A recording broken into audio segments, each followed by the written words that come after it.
Voilà une femme formidable. Elle s'appelle Virginie Grimaldi et depuis son premier titre publié en 2016, Le premier jour du reste de ma vie, elle s'est imposée en librairie, entraînant à chaque nouveau titre un lectorat de plus en plus nombreux, séduit à la fois par les intrigues imaginées par l'auteur, la psychologie de ses personnages, les thèmes abordés, mais surtout la finesse de son écriture.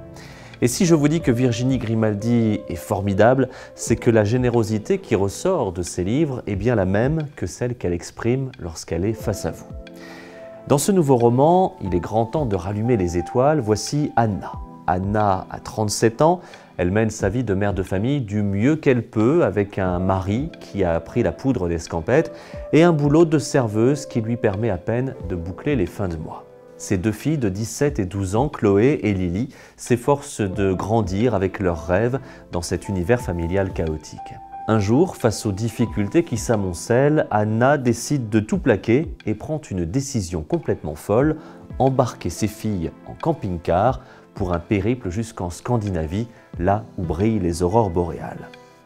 Un voyage initiatique qui sera pour ces trois femmes de trois générations différentes l'occasion de se retrouver, d'apprendre à se connaître soi-même, de reprendre pied avec la vie. À travers son écriture tout en sensibilité et en originalité, Virginie Grimaldi a ce talent de nous parler de nous-mêmes, de notre société, de notre époque, de pointer nos failles et nos fêlures, mais aussi de créer du beau, du tendre, du poétique, sans verser dans le mélo.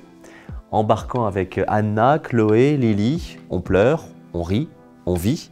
Voilà une petite pépite à mettre entre toutes les mains.